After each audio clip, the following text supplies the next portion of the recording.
ఏమిటి మేము ఎవరనుకుంటున్నారా? నా పేరు ఉన్నవ లక్ష్మీనారాయణ. ఈమె నా భార్య ఉన్నవ లక్ష్మీబాయమ్మ. మేమిద్దరం వేర్వేరు కాదు, మేమిద్దరం ఒక్కటే. దేహాలు వేరైనా ధ్యేయం ఒక్కటే. 1920వ సంవత్సరంలో గాంధీజీ గారి పిలుపునందుకని న్యాయవాద వృత్తిని త్యజించి సహాయ నిరాకరణోద్యమంలో జరిగిన సంఘటనలకు ఆకర్షితున్నై నేను ఆ ఉద్యమంలో పాల్గొన్నాను. ఆ తర్వాత మా గ్రామంలో మొట్టమొదటి వితంతు వివాహం జరిపించిన నన్ను మా కుల పెద్దలు గ్రామం నుండి బహిష్కరించారు. ఆ విషయం తెలిసిన నా భార్య నన్ను ఒక్క మాట కూడా అనలేదు. నా భర్తపై నాకు అపారమైన నమ్మకం ఉంది.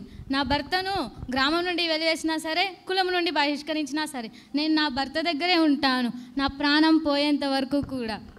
ఆ తరువాత గుంటూరు జిల్లాలోని పల్నాడులో ప్రజలపై పుల్లరి పన్ను విధిస్తే మేము అక్కడికి వెళ్ళి మీకు మేమున్నాము, ధైర్యంగా ఉండండి అని చెప్తుంటే ఆంగ్లేయులు వచ్చి నన్ను అరెస్ట్ చేశారు.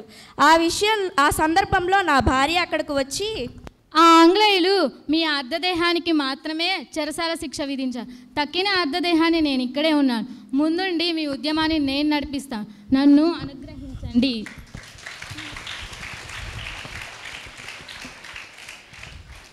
ఆ తర్వాత నేను జైల్లో మాలపల్లి అని ఒక సాంఘిక నవలను రచించాను.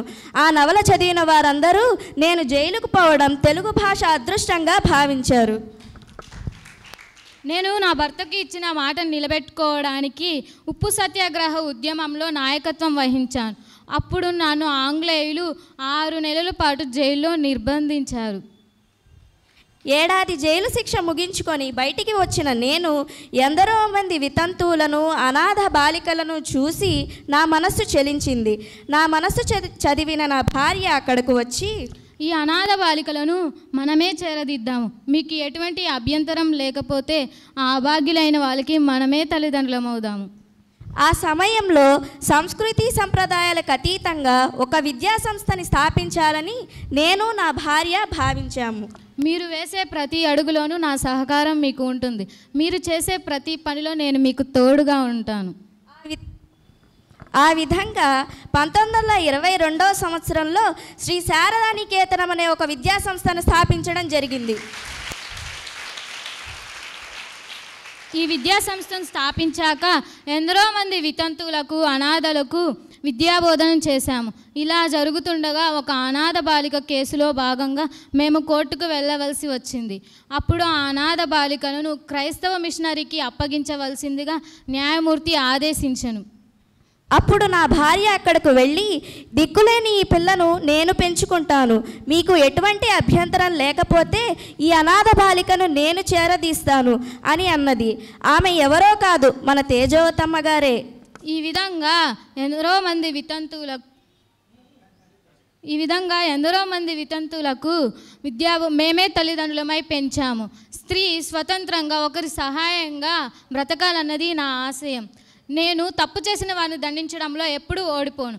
నేను శారదా నికేతనాన్ని స్థాపించిన తరువాత దేశ విషయాలను నేను మర్చిపోలేదు. స్వరాజ్య పోరాటం జరిగినప్పుడల్లా పాల్గొనేదానిని, సంఘమైనా సరే, ప్రభుత్వమైనా సరే. ధర్మాన్ని కాపాడే విషయంలో నేను ఎప్పుడు వెనకడుగు వేయలేదు, ఓడిపోలేదు. ఏమండి, మీకు 148వ పుట్టినరోజు శుభాకాంక్షలు తెలుపుతూ మన ఈ విద్యా సంస్థ స్థాపించి 104వ సంవత్సరంలోకి ప్రవేశించినందుకు చాలా సంతోషంగా ఉంది కదండి? అవును, అంతేకాదు ఈ మనము భౌతికంగా ఇక్కడ లేకపోయినప్పటికీ మానసికంగా మనము ఇక్కడే ఉన్నాము. మన మనవళ్ళు, మనవరాళ్ళు ఈ విద్యా సంస్థలో జరిగే ప్రతి కార్యక్రమంలో పాల్గొంటూనే ఉన్నారు. వారి సహాయ సహకారాలు మనకి అందిస్తూనే ఉన్నారు. అది మనం గమనిస్తూనే ఉన్నాము.